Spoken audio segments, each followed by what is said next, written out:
Hello my dear viewers, कैसे हैं आप सब। स्वागत है आपका अपने यूट्यूब चैनल पर। एज यू नो, हमने एक सीरीज स्टार्ट की थी for important questions of class 9th information technology, subject code 402। उसी सीरीज़ को कंटिन्यू करेंगे और आज हम करेंगे important questions of unit 1 communication skills and part A employability skills. So without any further delay, let's start the video. But before that आपको क्या करना है आप सब जानते ही होंगे। आप मेरे इतने जेन्युइन और इतने सपोर्टिव व्यूअर्स हैं, सो लाइक शेयर सब्सक्राइब करना तो आप बिल्कुल नहीं भूलेंगे। So let's start our today's video with the first question. So first question is, what is the purpose of communication. Communication basically क्या है, आप अपने थॉट्स को, अपने आइडियाज़ को शेयर करते हैं, दूसरों को कुछ इन्फॉर्म करना हो तब हम कम्युनिकेट करते हैं। तो बेसिकली इन्फॉर्म करना, अपने थॉट्स को शेयर करना, लोगों को इन्फ्लुएंस करना, यानी जो भी आप लोगों को समझाना चाहते हैं, उन्हें बताना चाहते हैं, वो आप प्रॉपरली बता पाएँ। तो बेसिकली ये तीनों ही हमारे कम्युनिकेशन के पर्पस हैं। So answer will be all of the above.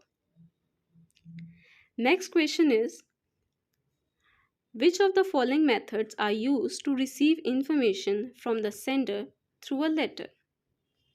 So suppose कि आपको किसी ने एक लेटर सेंड किया है और आप रिसीविंग एंड पर हैं, आप उस लेटर को रिसीव कर रहे हैं। तो आप उसे रिसीव कैसे करेंगे? By reading, right. लिसनिंग तब होता जब आपके सामने फेस टू फेस कोई आपसे कम्युनिकेट कर रहा है, तो आप सुनकर उसको, उस मैसेज को रिसीव करते हैं। स्पीकिंग तब होता है जब आप मैसेज को डिलीवर कर रहे हैं। राइटिंग अगेन, जब आप राइटिंग फॉर्म में कोई मैसेज डिलीवर कर रहे हैं। But in this question it is given that you are at the receiving end, means आप इंफॉर्मेशन रिसीव कर रहे हैं। सो आप कैसे रिसीव करेंगे? By reading. Next question, that is question number 3। How do you receive information on phone. अब अगर कोई आपको फ़ोन भी करता है तो आप इंफॉर्मेशन कैसे रिसीव करेंगे? Obviously by listening. Next question, you have to choose the correct example of oral communication. Oral communication basically वो होता है जब आप words के थ्रू, मीन्स बोल कर अपना मैसेज ट्रांसफ़र करते हैं या रिसीव करते हैं। फेस टू फेस, एक तरह से इसमें आपका फेस टू फेस कन्वर्जेशन होती है। बिकॉज रिपोर्ट्स एंड न्यूज़पेपर में आपका फेस टू फेस और ओरल यानी बोलकर कोई भी कम्युनिकेशन नहीं होगा। आपका बोलकर जो कम्युनिकेशन होगा वो फेस टू फेस कन्वर्जेशन में होगा। Next is, when we communicate verbally we should use what. Look, अगर आप वर्बली कम्युनिकेट कर रहे हैं, मीन्स आप बोलकर अपना मैसेज किसी को आप देना चाहते हैं, तो आप क्या यूज़ करेंगे? Simple words. Why we are using simple words? ताकि जो रिसीविंग एंड पर आपका मैसेज, आपकी इंफॉर्मेशन रिसीव कर रहे हैं, उन्हें ईजिली समझ आ सके। Because at the end of the day communication का पर्पस क्या है? जो भी आप अपने थॉट्स, अपने फीलिंग्स एक्सप्रेस करना चाहते हैं, वो अदर पर्सन को समझ आए। So it is possible only when we use simple and understandable words. Next we have question number 6. Why do we send emails? आप सभी ने ईमेल सेंड किए होंगे, ईमेल्स नहीं तो एटलीस्ट टेक्स्ट मैसेजेस तो ज़रूर सेंड किए होंगे। So what is the basic purpose of sending email? Is to share documents and files to reach on time. This cannot be the reason why we send emails. Talk to each other, talking के लिए आप email send नहीं करते, तो basically chat करने के लिए आप कर सकते हैं। So basically जो हमारा email का purpose होता है वो होता है to share documents and files. Next question number 7. Which of this is a positive, means good facial expression? Now facial expression हमारे कम्युनिकेशन में बहुत इंपॉर्टेंट होते हैं। फेशियल एक्सप्रेशन लाइक अगर किसी ने आपसे कुछ कहा और आप नोट करके यानी सिर हिलाकर उसका येस में आंसर दें। कोई सैड न्यूज़ है तो आपको फेस कैसा बनाना है, अगर आप बहुत हैप्पी हैं तो आपको फेस कैसा बनाना है, ये सब जेस्चर, ये सब फेशियल एक्सप्रेशंस हैं। सो आपको ये बताना है इनमें से पॉजिटिव फेशियल एक्सप्रेशन कौन सा होगा। सो नोडिंग वाइल लिसनिंग, अगर आप किसी को सुन रहे हैं और आपको वो उनकी बात क्लियरली समझ आ रही है, आप अंडरस्टैंड कर सकते हैं, you always node your head और आप उन्हें बताते हैं येस यू आर अंडरस्टैंडिंग, आप समझ रहे हैं उनकी बात. Steering hard is basically a negative word. कोई आपसे जब बात कर रहा है तो आप उसको स्टेयर नहीं करेंगे. रिंकल फोरहेड हमें एक तरह से टेंशन या कोई चीज़ आपको समझ नहीं आ रही है वो रिप्रेजेंट करता है. सो हमारा पॉजिटिव जेस्चर होगा nodding while listening. Next question, that is question number 8. Why does an upright straight body posture, what does an upright straight body posture convey or show? जब आप कॉन्फिडेंट होते हैं तभी आपका पोस्चर जो होता है अपराइट होता है, मीन्स आप स्ट्रेट खड़े रहते हैं. So the correct option is confidence. Next question is which of these is not an appropriate non-verbal communication at work. जो appropriate नहीं है आपको ये बताना है. At workplace, so putting arm around a co-worker's shoulder, shaking hands firmly, looking at the speaker with a smile, standing with an uptight posture. तो आपको not appropriate बताना है. तो देखो ये सब appropriate है. शेकिंग हैंड्स, आप हैंड शेक करते हो, that is a formal way of greeting. Looking at speaker with a smile, that is also an appropriate and good gesture. Standing with confidence, that is also a good gesture. आपको बताना था not appropriate, so putting arm around a co-worker's shoulder, that cannot be appropriate at workplace. Next is question number 10. When you are preparing for a presentation, you must, जब भी आप कोई presentation prepare करते हैं, आपने स्कूल में भी कोई अगर स्पीच दी होगी, डेक्लेमेशन दिया होगा या कोई प्रेजेंटेशन डिलीवर की होगी, देन यू मस्ट नो आपको किस किस चीज़ का ध्यान देना होता है. First option is focus on objectives of the presentation, means आप वो प्रेजेंटेशन किस टॉपिक के लिए बनाना चाहते हैं. Practice your speech in front of a mirror और अ फ्रेंड, आपको स्पीच की प्रैक्टिस करनी होगी, चाहे आप वो मिरर के सामने खड़े होकर करें या किसी फ्रेंड को या किसी टीचर को बताएं, ताकि आप उसमें और बेटर हो सकें. Third option is do rehearsal to time your presentation of slides. Time management भी इंपॉर्टेंट है कि आपको कितने ड्यूरेशन में कितने स्लाइड्स या कितने पॉइंट्स कवर करने हैं. सो बेसिकली इसका जो करेक्ट आंसर होगा all of the 3 options, that means all of the above.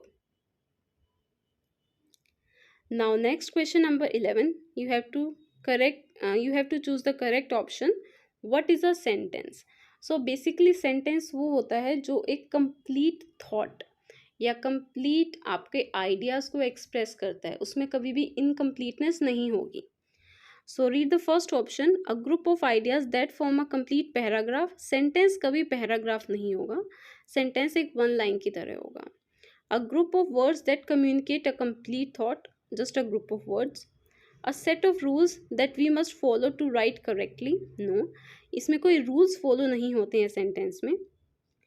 The set of words that contain all the basic punctuation mark भी आपके information को deliver करने के लिए important नहीं है. तो basically sentence क्या है?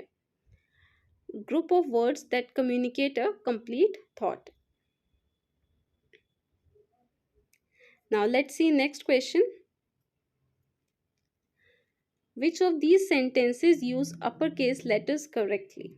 तो इसमें कुछ uppercase letters हैं, आपको ये बताना है कौन से correct हैं. I am hungry. Hungry का H capital है. Divya and Sunil are reading. Here D is capital but Sunil का S capital नहीं है. The bucket is full of water. F is capital and she lives in Delhi. S and D is capital. Look, sentence का first letter तो capital होना ही चाहिए जो हर option में है. बट नाउन का भी फर्स्ट वर्ड कैपिटल होना चाहिए, फर्स्ट लेटर कैपिटल होना चाहिए. सो डी ऑप्शन हमारा करेक्ट होगा. Next question, question number 13. Which of these sentences are punctuated correctly? हमें पंक्चुएशन बतानी है कि इसमें पंक्चुएशन परफेक्ट और करेक्ट है. Read the A part. In A part where are you going, this is a question, so यहाँ question mark आना चाहिए. I have a pen, a notebook and a pencil, इसमें आपका फुल स्टॉप मिसिंग है, इसमें question mark और इसमें full stop. I am so happy to see you, ये एक सेंटेंस है तो इसमें क्वेश्चन मार्क तो नहीं आना चाहिए, इसमें फुल स्टॉप आना चाहिए। लास्ट सेंटेंस है आपका दिस इज अब्दुल्स हाउस, इसमें अपोस्ट्रोफी एस भी है, फुल स्टॉप भी है, so this is the correct option. Next question is question number 14। You say good morning when it is a dash, आपको टाइम बताना है किस टाइम पर आप गुड मॉर्निंग विश करेंगे किसी को। 11 AM मीन्स मॉर्निंग का टाइम है, 9 AM this is also morning time, ये तीनों ही AM हमारा मॉर्निंग टाइम होता है। आप स्कूल की ड्यूरेशन भी आपने याद कर सकते हो, 12 AM से पहले 12 नून से पहले सॉरी आप सबको गुड मॉर्निंग विश करेंगे, तो ये हमारे तीन ऑप्शंस करेक्ट होंगे। Next is you may say hi when you meet your class teacher, your teacher in class, a senior in office, your principal or your friends at a shop. So high जो है हमारा informal gesture है, आप teachers को या किसी senior को या प्रिंसिपल को हाई नहीं बोलोगे, आप उन्हें गुड मॉर्निंग या गुड इवनिंग विश करोगे। सो हाई जो है हमारा हेलो करना किसी को इनफॉर्मल वे में होता है, so you can use hi with your friends. Next is question number 16। You say good afternoon when it is, good afternoon की ड्यूरेशन यानी आपको टाइम बताना है। 10 AM, 11:59 AM, 6 PM। लुक ये जो AM वाला टाइम है या तो आप गुड मॉर्निंग विश करेंगे, एंड जो 6 PM इवनिंग टाइम है यहाँ आप गुड इवनिंग विश करेंगे, but at 1 PM you may wish good afternoon. Next is question number 17। You say good evening when it is, good evening आप evening के time पे wish करते हैं। सो ऑप्शंस में देखते हैं कौन सा इवनिंग टाइम है। These two morning time 11 AM and 9 AM, ये आफ्टरनून टाइम है आपका। 7 PM is the morning time, sorry evening time, तो 7 PM आप विश करेंगे good evening. Now next question is our question number 18। Raju is the class monitor. He wants to know why Ramesh is coming very late every day. Which of the following is a question that Raju can ask Ramesh? So basically monitor हैं राजू और उनकी class में रमेश जो है हमेशा late आते हैं, वो राजू को पता है कि वो रोज़ लेट आ रहे हैं, तो उनसे क्या क्वेश्चन पूछेंगे? Do you come on time, ये तो नहीं पूछेंगे बिकॉज राजू नोस कि वो हमेशा लेट आ रहे हैं। Are you late, no that can not be the question. Why are you late every day, अगर वो लेट आ रहे हैं तो उनसे रीज़न पूछेंगे that why are you coming late. D option भी रीड कर लेते हैं। Will it not be easier to complete your work if you come on time, no. पहले आपको रीज़न पता होना चाहिए why they are coming late. Now next is our question number 19। If you have not understood a task given to you, which question should you ask? अगर आपको कोई भी task दिया गया आपको वो समझ नहीं आया तो आप क्या क्वेश्चन पुट करेंगे? Where are the reports of this task? Reports लेने का उस टाइम कोई आपके पास कोई रीज़न नहीं है कि आप रिपोर्ट्स मांगे, आपको टास्क क्लियर नहीं है, रिपोर्ट से आपको टास्क क्लियर नहीं होगा। रिपोर्ट्स में सिर्फ डिटेल्स होती हैं या उसके रिलेटेड डाटा होता है। Can you repeat the instruction for this task? Can you give me an example of this task? Why are you doing this task? So example से आपको टास्क क्लियर होगा। अगर आपको कोई एग्जाम्पल पता चले कि ये टास्क कैसे करना है, सो यू मे नो।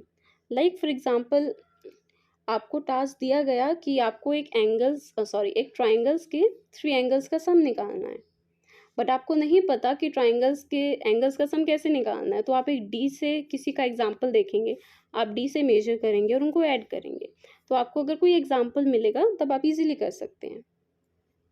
सो हमारा करेक्ट ऑप्शन हो जाएगा can you give me an example for this task. Moving towards our next question, question number 31। What are close ended question? So basically हमारे क्वेश्चन 2 टाइप्स के होते हैं, close ended question and open ended question. Close ended question वो होते हैं जिनका सिर्फ yes no true false की फॉर्म में आप आंसर कर सकते हो, ठीक है। So question that can have any answer, question that do not have any answer, questions with yes no answers, questions that may have many answers. So basically जो close ended questions होते हैं उनका सिर्फ हमारा येस और no की form में answer होता है। Like is it Monday today, is it raining. तो ऐसे जो भी क्वेश्चन जिनका येस और नो में आंसर होगा वो क्लोज एंडेड क्वेश्चन होते हैं। 32 question number, next question, which are of these are open ended question. So basically open ended question वो होते हैं जिसको आप इलेबोरेट कर सकते हैं, एक्सप्लेन करके बता सकते हैं, जिसमें आप अपना पॉइंट ऑफ व्यू भी रख सकते हैं। सो लुक क्वेश्चंस हैं, do you live in Delhi, इसका आंसर सिर्फ येस और नो की फॉर्म में होगा, तो ये ओपन एंडेड क्वेश्चन नहीं है। आर यू हंग्री, इसका भी सिर्फ येस और नो की फॉर्म में होगा, सो this is also wrong. How do you feel, आप कैसा फील कर रहे हैं, आप इसको इलेबोरेट करेंगे, आप फीलिंग हैप्पी, आप उसका रीजन देंगे, ठीक है, तो ये हमारा ओपन एंडेड क्वेश्चन है, येस नो फॉर्म का नहीं है। डिड यू मीट हिम, ये भी हमारा येस नो फॉर्म का क्वेश्चन है, सो ओपन एंडेड क्वेश्चन होगा हमारा how do you feel. Now अब तक था हमारा पार्ट ए जिसमें हमने किए एमसीक्यूज। अब हम स्टार्ट कर रहे हैं part B which is match the columns. इसमें हमें कॉलम्स को मैच करना है, but first of all read here. Column A में आपको गिवन है कम्युनिकेशन बैरियर्स एंड कॉलम 2 में आपको गिवन है सब एग्जांपल्स। कम्युनिकेशन के टाइम जो भी बैरियर्स होते हैं, जो भी हमारी रुकावट होती है, वो आपको सिचुएशंस दे रखी है। फॉर एग्जाम्पल, आप इंग्लिश में बात कर रहे हैं और सामने वाला पर्सन किसी और लैंग्वेज को समझ रहा है, तो आपकी लैंग्वेज को नहीं समझ पा रहे हैं, तो वो बैरियर है। लैंग्वेज बैरियर भी हो सकते हैं हमारे पास, इमोशनल बैरियर, एनवायरमेंटल बैरियर और कल्चरल बैरियर। तो आपको इनके करेक्ट एग्जाम्पल से इन्हें मैच करना है। तो फर्स्ट है हमारा लैंग्वेज बैरियर। लैंग्वेज है कि आप किसी और लैंग्वेज में बोल रहे हैं और सामने वाला पर्सन किसी और लैंग्वेज में अंडरस्टैंड कर सकता है। So look here, C option, talking in Hindi when others know only Tamil. आप हिंदी में बात कर रहे हैं और जो आपके सामने पर्सन है वो तमिल समझ रहे हैं, तो ये हमारा लैंग्वेज बैरियर हुआ। Emotional barrier, emotional barrier basically होता है कि आप अपने या तो इमोशंस एक्सप्रेस नहीं कर पाते हैं, वो हमारा इमोशनल बैरियर होता है। Like here, parent is not talking to the child. अब पेरेंट्स जो हैं बच्चों से बात नहीं कर रहे हैं और बच्चा उनकी फीलिंग्स समझ नहीं पा रहा कि पेरेंट्स हमसे क्यों बात नहीं कर रहे हैं, क्या उन्होंने कोई मिस्टेक की है या उनका मूड ऑफ है, तो वो उस सिचुएशन को नहीं समझ पा रहे हैं, that is emotional barrier. Third is environmental. Environmental में you are trying to read a book when somebody else is watching TV in the same room। आप किसी और चीज़ पर फोकस करना चाह रहे हैं, आप बुक रीडिंग पर फोकस करना चाह रहे हैं, but you are being distracted by other thing. आप टीवी की वजह से डिस्ट्रैक्ट हो रहे हैं, that is environmental barrier. Cultural barrier, cultural barrier यानी कुछ कल्चर में कुछ चीज़ें एक्सेप्टेड होती हैं वाइल वो अदर कल्चर में एक्सेप्टेड नहीं होती हैं, ठीक है, ऐसी बहुत सारी चीज़ें हैं। If you have seen PK movie, आपको बहुत सारे एग्जांपल्स मिलेंगे उस मूवी में। तो यहाँ पर जो हमारा एग्जांपल है कल्चरल बैरियर का, in some cultures wearing shoes and walking inside the kitchen is considered rude and disrespected. कुछ घरों में आप देख सकते हैं कि किचन में शूज़ ले जाना, स्लीपर्स ले जाना अलाउड है, बट कुछ घरों में नहीं है, ठीक है, तो ये होता है हमारा cultural barrier. Next, again we have MCQs. Question number 1. Which of the following example is not a communication skill? Look, communication भी एक skill है कि आप कितने अच्छे से question put कर पाते हैं, कितने अच्छे से उनको नोट करके रिस्पॉन्स कर सकते हैं, आप जो सामने वाला पर्सन बात कह रहा है वो समझ सकते हैं या नहीं, वो हमारी स्किल्स होती हैं। So read here options. First is laughing, asking question, swimming and watching television. Look, laughing is a communication skill. अगर कोई सामने वाला पर्सन आपको सामने कोई जोक क्रैक कर रहा है, आपको जोक सुना रहा है और आप हंस नहीं रहे हैं, दैट मीन्स आपको वो जोक समझ ही नहीं आया, तो आप कम्युनिकेट नहीं कर पाए। आस्किंग क्वेश्चन, क्वेश्चन पूछना भी एक स्किल है। वॉचिंग टेलीविजन, जो भी टेलीविजन में डायलॉग्स डिलीवर हो रहे हैं, जो भी कहा जा रहा है, जो भी सॉन्ग है, अगर आप उसे समझ पा रहे हैं मीन्स आप कम्युनिकेट कर पा रहे हैं। बट स्विमिंग किसी भी तरह की कम्युनिकेशन नहीं है। Next is question number 2। If you don't agree with someone, what would you say? अगर आप किसी से एग्री नहीं करते हैं तो सिंपल हम कह सकते हैं आई डोंट एग्री। हम उनके मुंह पर ये नहीं बोलेंगे that you are wrong, because you they may be right, वो करेक्ट भी हो सकते हैं। आप एग्री नहीं कर रहे हैं, सो you simply say I don't agree. Now question number 3, dash refers to a process that puts thoughts in a framework of symbols and words. So इसमें बेसिकली प्रोसेस जिसमें आप थॉट्स को सिंबल्स और वर्ड्स की फॉर्म में represent करते हैं, that is encoding. फिर जहाँ पर हम वो सेंड करेंगे, जब वो उसे डिकोड करेंगे, वो हमारा डिकोडिंग प्रोसेस होता है। जब आप उसको सिंबल्स की फॉर्म में या वर्ड्स की फॉर्म में रखते हैं, that is encoding. Next is question number 4, post office, internet and radio are examples of.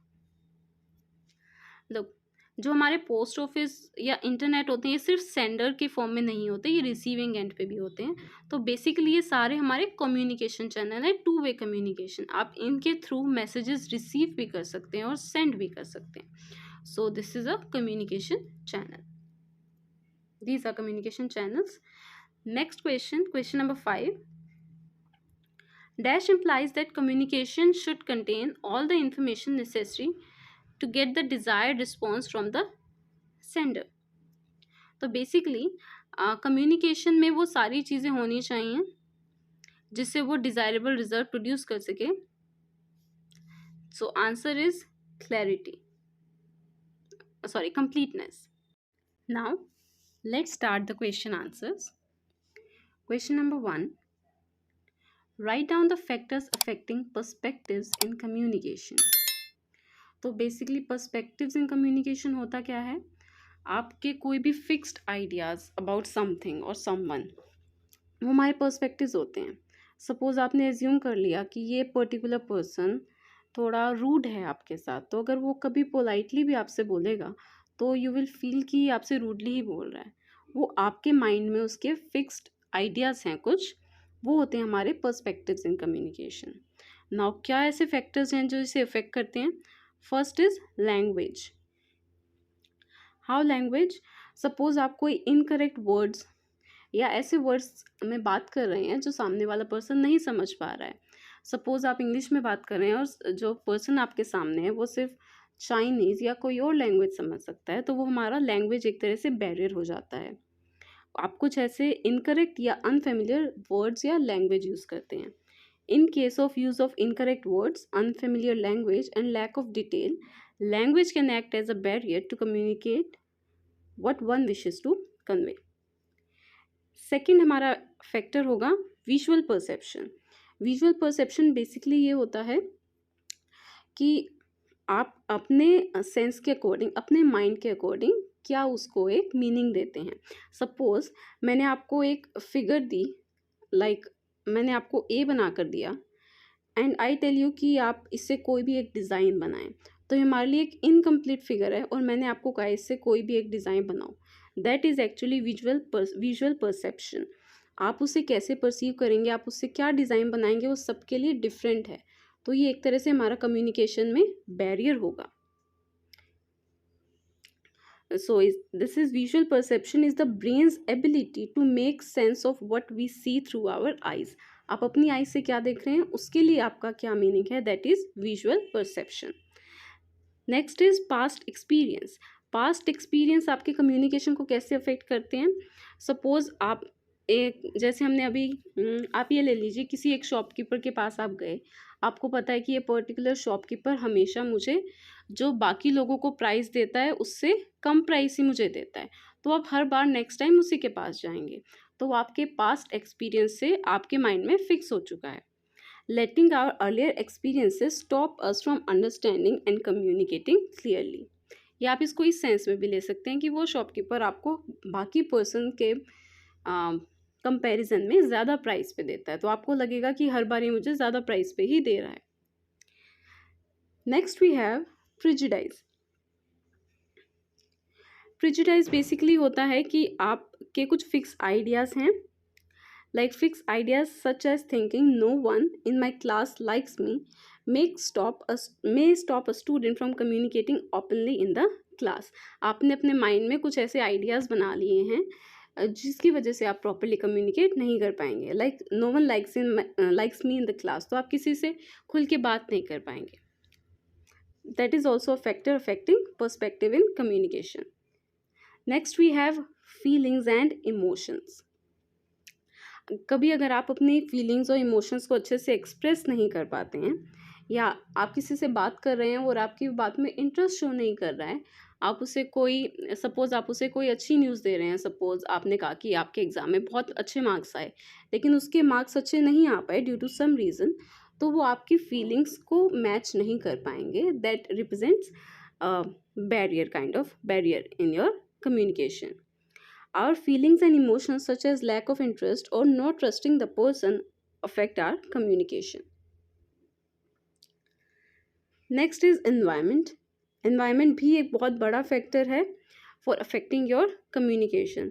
Suppose आप एक quiet environment में study करना चाहते हैं, but आपका environment उतना quiet है नहीं, that environment is constantly causing disturbance, तो वो हमारा एनवायरमेंटल बैरियर होगा। लाइक नॉइस और डिस्टर्बेंस इन द सराउंडिंग में मेक कम्युनिकेशन डिफिकल्ट।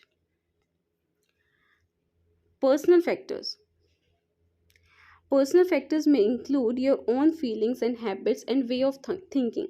जैसे हमने स्टार्टिंग में ही डिस्कस किया कि सपोज आपका एक पर्सन के अबाउट कोई ओपिनियन है कि ये पर्सन हमेशा मेरे साथ रूड है, तो वो आपका पर्सनल फैक्टर है और आपको लगेगा कि वो हमेशा मुझसे रूडली ही बात कर रहे हैं। That can cause a barrier in communication. Next we have culture. Culture कैसे अफेक्ट करता है हमारे कम्युनिकेशन को? लाइक कुछ कल्चर में आपने देखा होगा, लाइक क्रिश्चियन में वाइट कलर हम वेडिंग्स में पहनते हैं, लेकिन हिंदू कल्चर में वाइट कलर वेडिंग के लिए बिल्कुल भी सूटेबल नहीं मानते। तो ये कल्चरल डिफरेंस है, दोनों कल्चर अपने पोजीशन पे बिल्कुल ठीक है। हेयर साइंस, जैसे कि हम थम्स अप करते हैं, थम्स अप का साइन कईयों में गुड जॉब होता है, but other people may consider it insulting, तो ये हमारा कल्चर से रिलेटेड बैरियर होगा। Next we have what is communication. Communication आपको पता है, कम्युनिकेशन हमेशा एक सेंडर और रिसीवर के बीच में होगा। जब भी सेंडर कोई भी इंफॉर्मेशन सेंड करना चाहता है या अपने आइडियाज़ को, थॉट्स को, फीलिंग्स को शेयर करना चाहता है, तो हमारे कम्युनिकेशन के लिए सेंडर और रिसीवर दोनों ही इम्पॉर्टेंट होंगे। और जिस मीडियम के थ्रू हम कम्युनिकेट करते हैं, that is called the communication channel. So basically communication is imparting or exchange of information by speaking, writing or using other medium and means of sending and receiving information. जो आप messages send करते हैं या कोई भी अपने feelings को express करते हैं, that can be in the form of writing, और आप विजुअली भी उसको किसी गेस्चर के थ्रू भी उसको कम्युनिकेट कर सकते हैं। Next we have question number 3. Write down the different types of verbal communication. Give an example of each of the type. तो बेसिकली हमारे पास वर्बल कम्युनिकेशन 2 टाइप्स के होते हैं, oral and written communication. Verbal communication का meaning ही होता है कि आप कम्युनिकेट कर सकते हैं through words, means spoken words और रिटन वर्ड्स। फर्स्ट हम करेंगे ओरल वर्ड्स। ओरल आपने जैसे सुना होगा, जब आप लोअर क्लासेस में थे आपके ओरल एग्जाम होते थे, ओरल टेस्ट होते थे। तो ओरल में भी बेसिकली क्या है, टीचर आपके सामने है, ठीक है, और स्टूडेंट है। तो जब भी टीचर कुछ भी उनसे क्वेश्चन पुट अप कर रहे हैं और स्टूडेंट आंसर कर रहा है, तो इसमें क्या होगा, फेस टू फेस कम्युनिकेशन होगा between 2 person. So it is communication which involves talking, face to face conversation when you can see the listener. For example group discussion, talking to your family members at home, conversation with public through speeches etc. when there is face to face communication. Next we have written communication. written communication होता है अगर आप कोई भी letter read कर रहे हैं, कोई नोटिस आप पढ़ रहे हैं, कोई भी अगर आपको कोई बुक आप पढ़ रहे हैं, कोई भी इंफॉर्मेशन अगर आपको रिटन फॉर्म में मिलती है, that is written communication. Next we have question number 4. Make a note of 5 questions your friend asked you. How many were open-ended questions? Make a list of 5 close-ended questions you asked other people in a day. तो basically हमारे 2 type के questions होते हैं, open ended questions and close ended questions. Open ended questions वो होते हैं जिनके answer आप बहुत ही एक्सप्लेन करके, इलेबोरेट करके बता सकते हैं. Like how do you celebrate your birthday, आपने बर्थडे के लिए कैसे सेलिब्रेट करते हो, why yellow is your favourite colour. ऐसे आंसर्स जो आप इलेबोरेट कर सकते हो. ऐसे कुछ एग्जांपल्स हैं. What are you planning to buy today at supermarket, how did you and your best friend meet. तो इन सब क्वेश्चंस के जो आंसर हैं आप उसको एक्सप्लेन करेंगे. तो इसलिए ये होते हैं open ended questions. What is your favourite memory from childhood, what makes the leaves change colour. आप ऐसे बोल सकते हैं व्हाट इज फोटोसिंथेसिस. ये सब हमारे कैसे क्वेश्चंस हैं, open ended questions. Now close ended questions. Close ended questions वो होते हैं जिनका आंसर, जिनका रिप्लाई आप सिर्फ यस या नो, ट्रू और फॉल्स की फॉर्म में दे सकते हैं. Like are you feeling better. आप इसका जब आंसर करेंगे वो सिर्फ यस या नो की फॉर्म में होगा. If you are feeling better आप कहेंगे yes I am feeling better. Will you please do me a favour, have you already completed your work, is math your favourite subject. आप देखेंगे इन सब questions के answer आप yes या no की form में ही कर सकते हैं. So these are close ended questions. Next we have define formal communication. Formal communication क्या होता है? फॉर्मल कम्युनिकेशन वो होता है जो एक फॉर्मल सेटिंग या फॉर्मल पैटर्न में हो. सपोज अगर आप अपने टीचर से बात कर रहे हैं, आप अपने प्रिंसिपल से बात कर रहे हैं, तो वो एक फॉर्मल कम्युनिकेशन होगा. Communication held in a formal format और pattern that is acceptable in an organisation और social setup is known as formal communication. Formal communication में कुछ रूल्स होते हैं. लाइक आप अगर अपने टीचर से या प्रिंसिपल से बात कर रहे हैं तो आप पहले मे आई कम इन बोलेंगे, आप पहले उन्हें गुड मॉर्निंग विश करेंगे. सो ये जो हमारे प्रॉपर पैटर्न होता है ये होता है formal communication. Next we have informal communication. इसका बिल्कुल ऑपोजिट. इनफॉर्मल कम्युनिकेशन जो होता है आपका हमेशा फ्री सेटिंग में होता है, ओपन सेटिंग में. जैसे आप अपने फ्रेंड से बात कर रहे हैं या अपने फैमिली मेम्बर से बात कर रहे हैं. फ्रेंड से बात कर रहे हैं, आप उन्हें गुड मॉर्निंग विश ना करते हुए डायरेक्ट भी बात स्टार्ट कर देते हैं. That is informal communication. This communication carried out in free and uninhibited manner between two agents or two friends or parties which share या who share a good rapport. जो अच्छे से एक दूसरे को जानते हैं उनके साथ आप इनफॉर्मल वे में कम्युनिकेट करते हैं. Next we have question number 8. This is what is upward communication. Upward communication basically क्या होगा हमारा.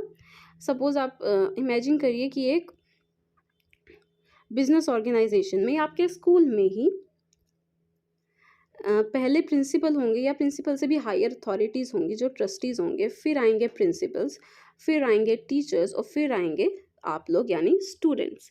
तो अपवर्ड कम्युनिकेशन क्या होती है, जब स्टूडेंट यानी जो बिल्कुल लो लेवल पर हैं अभी हायरार्की में, वो टीचर से बात करें या फिर आप सीधा प्रिंसिपल से बात करें तो आप लोअर साइड यानी अपवर्ड जा रहे हैं. So that is basically your upward communication. Communication that flows from a lower level to upper level of the organization hierarchy is referred as upward communication.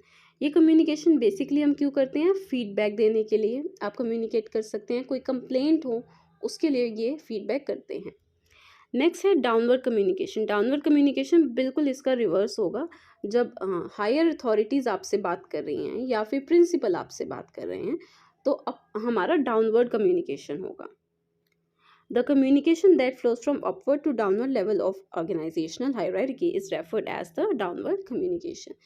तो बेसिकली किसी भी ऑर्गेनाइजेशन के लिए दोनों टाइप के communication upward and downward is important ताकि एक better communication और एक बेटर एटमॉस्फेयर क्रिएट हो. डाउनवर्ड कम्युनिकेशन बेसिकली मोस्टली उन केसेस में होता है जब भी कोई कमांड देनी हो, कोई वर्क कराना हो, और अपवर्ड कम्युनिकेशन होता है फीडबैक एंड कंप्लेंट्स के लिए. Next moving towards question number 10. Explain the importance of communication. तो बेसिकली हम कम्युनिकेट कर रहे हैं, किस लिए कर रहे हैं हम कम्युनिकेट, हमारी इंपॉर्टेंस क्या है, कम्युनिकेशन से आपको फ़ायदा क्या क्या होगा। Good communication skills are pre request for one's personal, academic and professional success. तो देखो, अगर आपकी कम्युनिकेशन स्किल्स बेटर हैं तो आपको एकेडमिक्स में भी, यानी अगर आप स्पीच या डेक्लेमेशन में कोई स्पीच डिलीवर कर रहे हैं, कोई पोएम बोल रहे हैं, राइटिंग के लिए भी कम्युनिकेशन स्किल्स आपकी अच्छी होनी चाहिए। आप देखते हैं आईटी सेक्टर में या किसी भी सेक्टर में अगर आप जॉब चाहते हैं तो आपकी कम्युनिकेशन स्किल्स को प्रेफरेंस दी जाती है। तो प्रोफेशनल सेक्टर में, एकेडमिक आपके एरियाज़ में और पर्सनल लेवल पर भी कम्युनिकेशन जो है इम्पॉर्टेंट है। In an organisational context, communication involves conveying orders, instructions, and information to achieve the desired level of employees' performance. तो अगर हम ऑर्गेनाइजेशनल कंटेक्स्ट में, यानी किसी ऑफिस वगैरह में, किसी कंपनी में कम्युनिकेशन का बेनिफिट देखें, इंपॉर्टेंस देखें, तो बेसिकली कम्युनिकेशन से हम क्या है, ऑर्डर्स देंगे, इंस्ट्रक्शंस देंगे। अगर आपका कम्युनिकेशन लेवल अच्छा है तभी आप उन इंस्ट्रक्शंस को समझ पाएंगे और उन्हें फुलफिल कर पाएंगे। Next we have various objectives. Question number 11, various objectives of communication. तो कम्युनिकेशन के क्या क्या ऑब्जेक्टिव्स हैं, मेन एम क्या है, ऑब्जेक्टिव मीन्स एम या उसकी गोल्स क्या हैं। इसके लिए बेसिकली आप एक छोटा सा एग्जांपल कंसिडर कर सकते हैं। सपोज मैंने आपसे कहा कि गेट पर कोई आया है, you must go and open the door. ये मैंने आपको एक इन्फॉर्मेशन दी, ठीक है। अब मैं आपसे चाहती हूँ कि आप दरवाज़ा खोलें। उसके लिए मैं क्या करूँगी, इन्फॉर्मेशन जो मैंने आपको दी है वो बिल्कुल उसमें क्लैरिटी होनी चाहिए। That requires use of simple language and communication. मैंने आपको उसी लैंग्वेज में बताया जो लैंग्वेज आप समझ सकते हैं, ताकि आप देखें कि कौन आया है, घर में गेस्ट कौन आया है। So the communication for the main objective of communication is clarity. आपकी लैंग्वेज में क्लैरिटी होनी चाहिए। Next is completeness. जो भी मैंने आपको इन्फॉर्मेशन दी है वो कंप्लीट दी है। मैंने आपको ये कहा है कि गेट पे कोई आया है and you must open the door. So ये कंप्लीट इन्फॉर्मेशन ये है कि आपको जाकर चेक करना है कि कौन है। implies that communication should contain all the information necessary to get the desirable response from the sender. Conciseness, concise ये होता है कि जो भी मैंने आपको डिटेल दी है, जो भी मैंने आपको इन्फॉर्मेशन दी है, उसमें कोई एक्स्ट्रा बातें मैं नहीं बताऊं और आपको टू द पॉइंट जो मेन मैं आपसे कहना चाहती हूँ वो कह रही हूँ। implies that message should be free from superfluous details which help in saving the time of both sender and receiver. Next is consideration. Consideration means जो भी सेंडर है वो ये कंसिडरेशन में रखेगा कि वो मैसेज किसको दे रहा है। Requires preparing the message keeping the recipient in mind.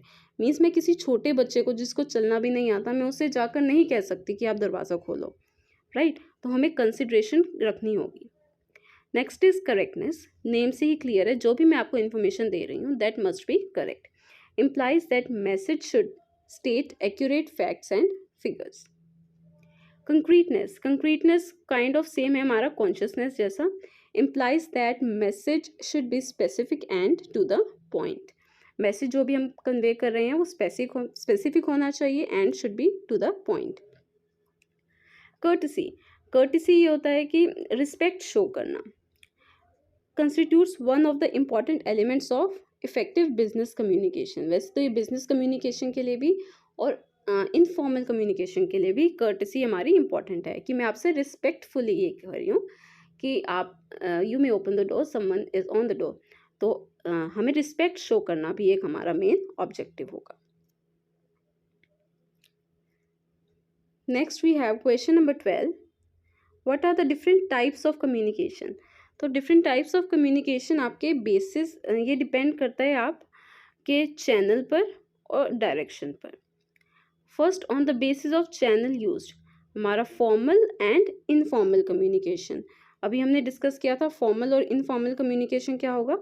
Formal जो कि एक बिजनेस एनवायरनमेंट में होगा, जैसे आप अपने टीचर से या अपने प्रिंसिपल से बात कर रहे हैं। इनफॉर्मल होता है जैसे आप अपने फ्रेंड से या फैमिली मेम्बर से बात कर रहे हैं।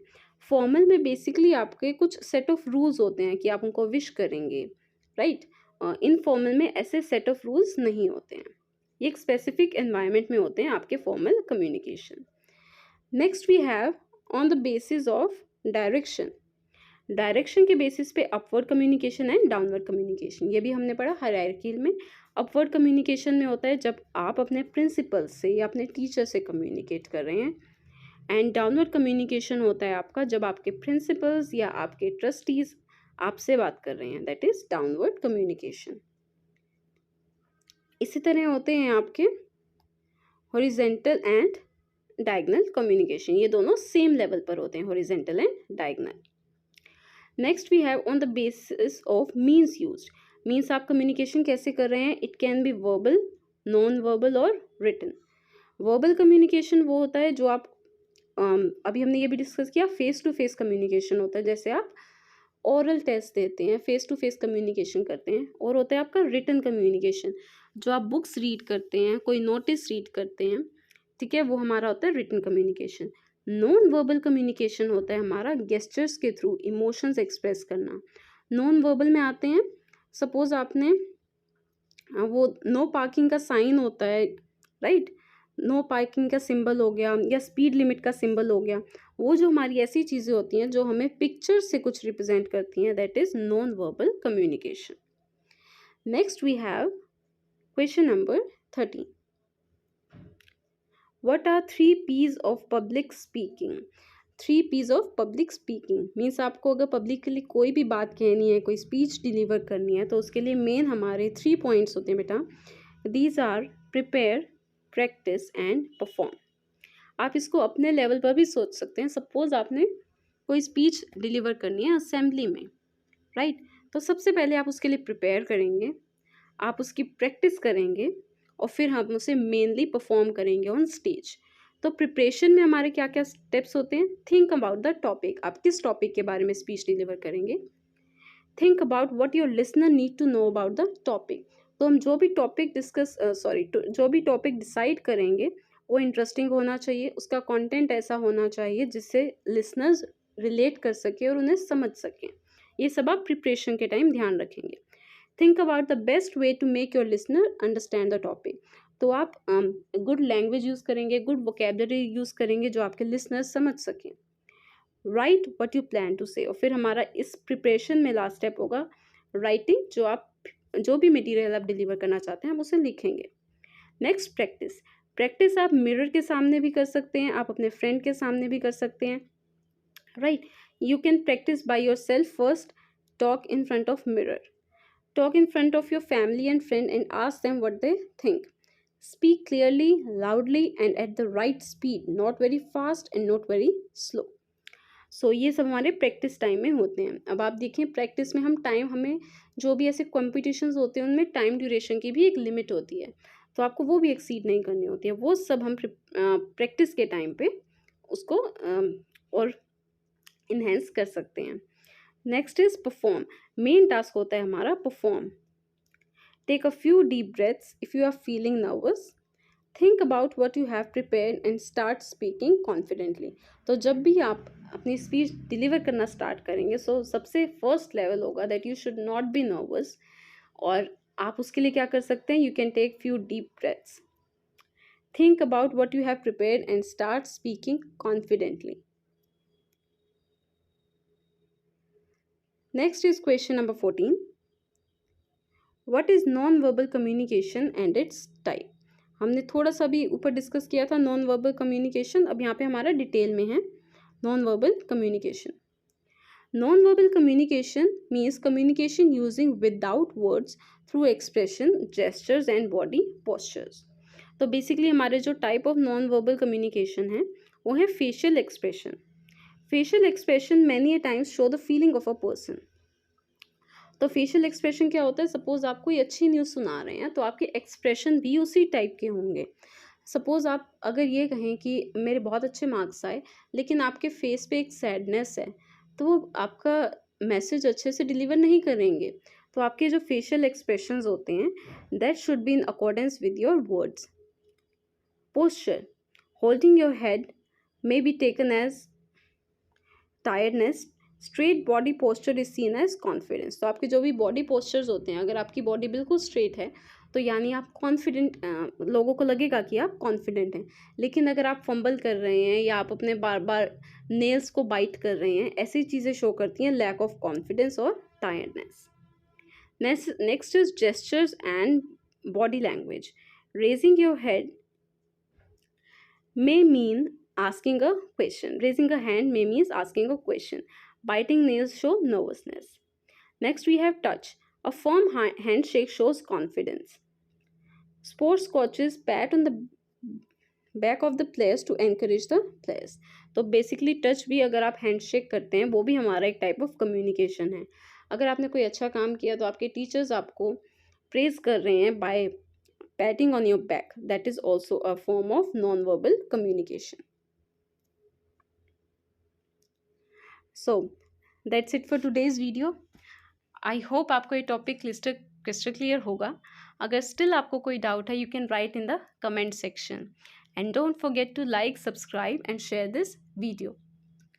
फिर हम नेक्स्ट टाइम फिर मिलेंगे एक नई वीडियो के साथ जिसमें हम डिस्कस करेंगे important questions of some other topic. Till then, keep watching, keep smiling and keep studying. Bye bye.